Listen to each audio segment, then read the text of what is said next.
Bonjour, bienvenue sur ce tuto tricot de l'écharpe débutant en point mousse.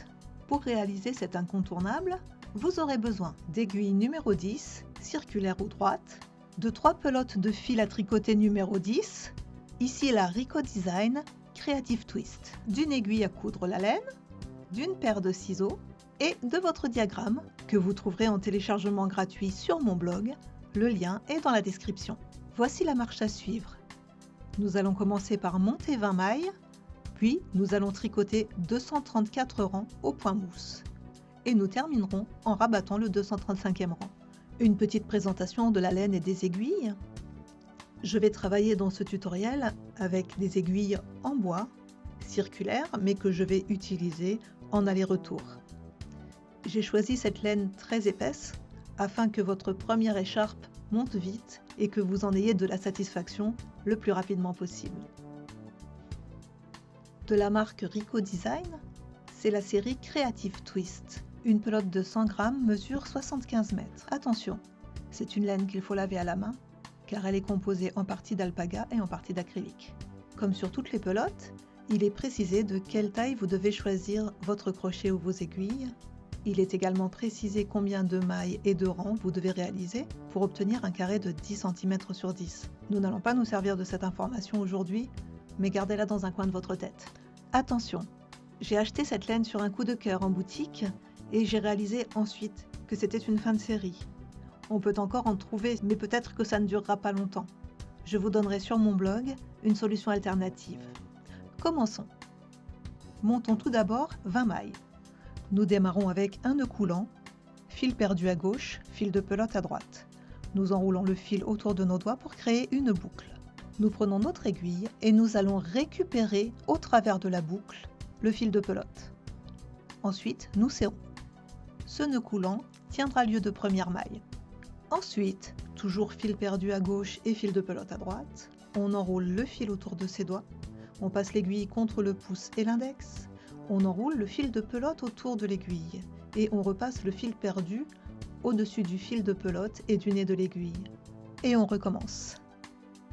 On enroule autour de ses doigts, on passe contre le pouce et l'index, on enroule le fil de pelote, on repasse le fil perdu et on serre. Attention de serrer avec délicatesse, il ne faut pas que les mailles deviennent difficiles à tricoter. On enroule, on pique l'aiguille, on passe le fil de pelote, on repasse le fil perdu, on serre. Il faut essayer au maximum d'avoir un geste régulier pour que le rang de montage soit joli et ne présente pas de bosse. Vous constatez ici que j'ai deux façons différentes de passer le fil sur l'aiguille. Soit je le fais en bougeant la main, soit je le fais uniquement en projetant mon index. Au bout d'un moment, le geste qui vous conviendra le mieux s'imposera à vous. Et c'est parti pour une vingtaine de mailles. Et voilà! Attaquons maintenant le premier des 234 rangs de point mousse. En premier lieu, je sécurise la fin du rang de montage avec un nœud. Tout le monde ne le fait pas, vous n'êtes pas obligé, mais si vous débutez, c'est vraiment plus facile, car ça évitera que les premières mailles se détendent. Nous prenons l'aiguille qui porte les mailles dans notre main gauche. Attention au fil perdu, il doit absolument être en dehors de notre chemin, nous le mettons à notre gauche et nous saisissons le fil de pelote.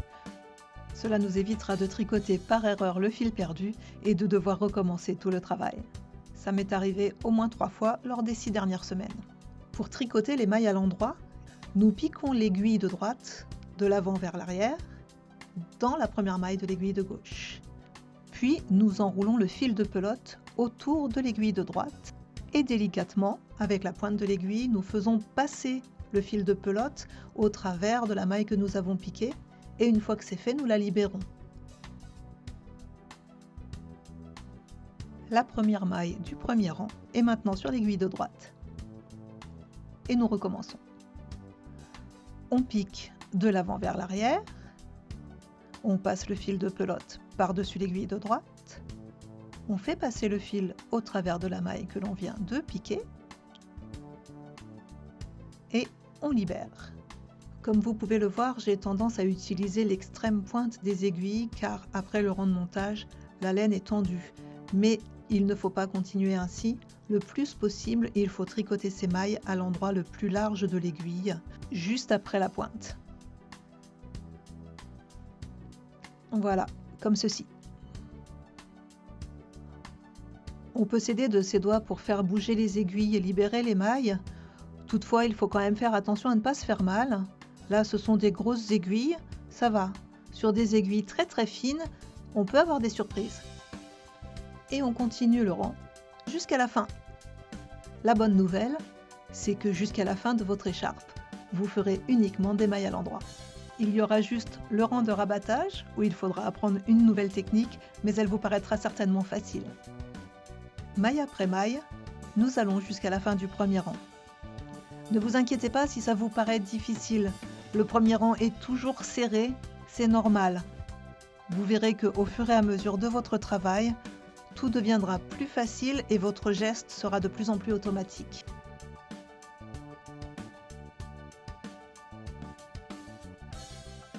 Voilà, ce premier rang de mailles à l'endroit est terminé. On reconnaît bien les mailles à l'endroit en forme de V et on retourne le travail. Les mailles se présentent maintenant à l'envers et nous allons les tricoter à l'endroit, c'est-à-dire que nous allons les contrarier. Nous allons tricoter à l'endroit des mailles qui se présentent à l'envers. C'est cela qui constitue le point mousse. Alors la première maille ne se tricote pas, elle se glisse. Seule la première maille du premier rang se tricote. Après, toutes les premières mailles de tous les rangs se glissent. On appelle ça des mailles lisières. Tout le reste du rang se tricote en maille à l'endroit.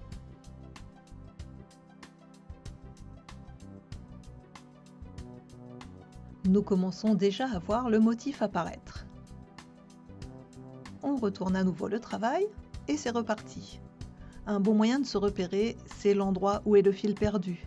S'il est en bas à droite, nous commençons un rang impair et nous sommes sur l'endroit du travail. Vous constatez ici que j'ai repris l'habitude de passer mon fil uniquement avec mon index, sans décoller ma main de mon aiguille.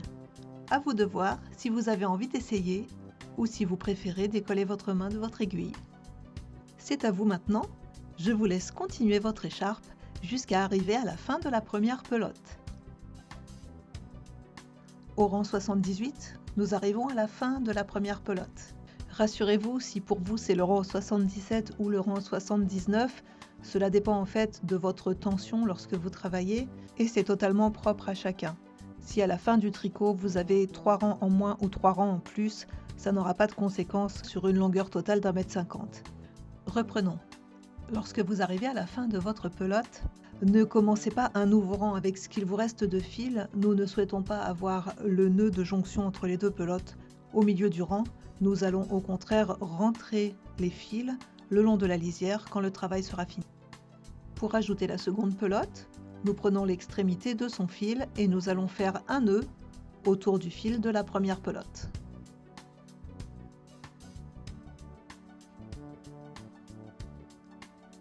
Ensuite, nous faisons doucement coulisser ce nœud jusqu'à la base de l'aiguille.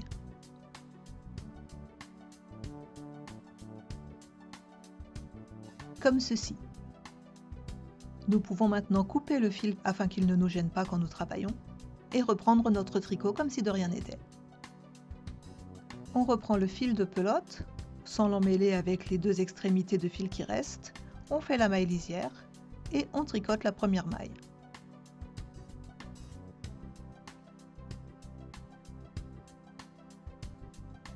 Le nœud que nous avons fait devrait se coller naturellement contre le travail. On tricote 2-3 mailles et on vérifie. Voilà, c'est tout bon. Si nécessaire, vous pouvez rectifier manuellement. Ces extrémités de fil rentreront dans les lisières à la fin du travail. Vous pouvez voir ici l'avancement du projet à la fin de la première pelote. C'est encourageant, n'est-ce pas? Ici, nous sommes aux 2/3 de la seconde pelote. Nous avons dépassé le rang numéro 100, qui est matérialisé par un petit marqueur blanc, et l'on se rend déjà bien compte de ce que donnera le projet à la fin. On continue sur notre lancée. La troisième pelote s'ajoute exactement comme on a ajouté la seconde.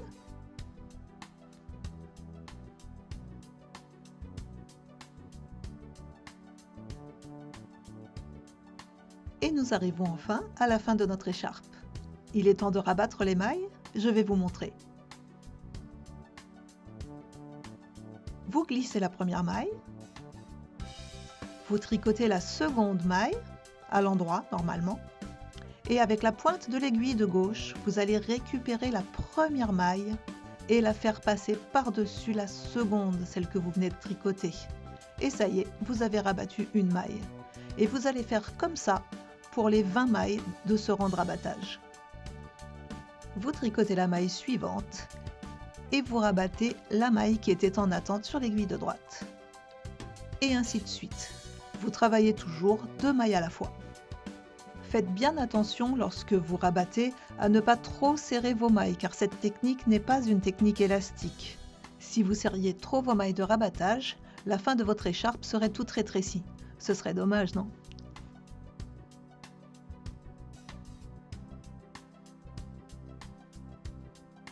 Nous avons quasiment fini. Je vais vous montrer comment arrêter le travail de façon à ce que tout ne se détricote pas. Donc, on rabat la dernière maille. Il va rester une boucle. Cette boucle, on va doucement tirer dessus grâce à l'aiguille. Et on va aller récupérer le fil. C'est tout ce qui reste de fil, j'ai même pas eu besoin de couper. Et on va passer ce fil dans la boucle. Et voilà, vous avez réussi, votre écharpe est terminée. C'est maintenant l'étape définition. On retire les marqueurs si on en a utilisé. Et il va falloir rentrer les fils. Pour cela, on prend une aiguille à laine dont le chat est très large et on part à la recherche de toutes les extrémités de fil. Le but est de dissimuler ces extrémités dans le volume déjà tricoté. Donc avec son aiguille, on se ferait un passage en respectant la forme des mailles. Une fois que c'est fait, on passe l'extrémité de son fil dans le chat de l'aiguille et on tire doucement afin de dissimuler le fil. Je vous recommande de tirer le fil plutôt avec vos mains qu'avec l'aiguille afin de prolonger sa durée de vie. Vous pouvez vous arrêter là ou continuer un petit peu plus. Moi, j'ai préféré continuer.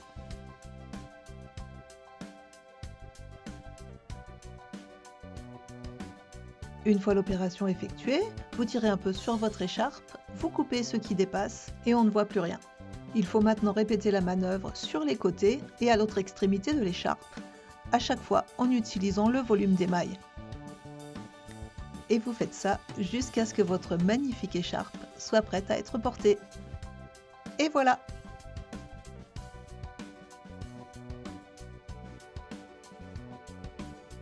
Merci beaucoup d'avoir suivi ce tutoriel. J'espère qu'il vous a plu et qu'il marquera pour vous le début d'une nouvelle passion. Je vous invite maintenant à vous abonner à ma chaîne pour voir toutes mes nouvelles vidéos et pour soutenir mon travail. Et je vous dis à bientôt!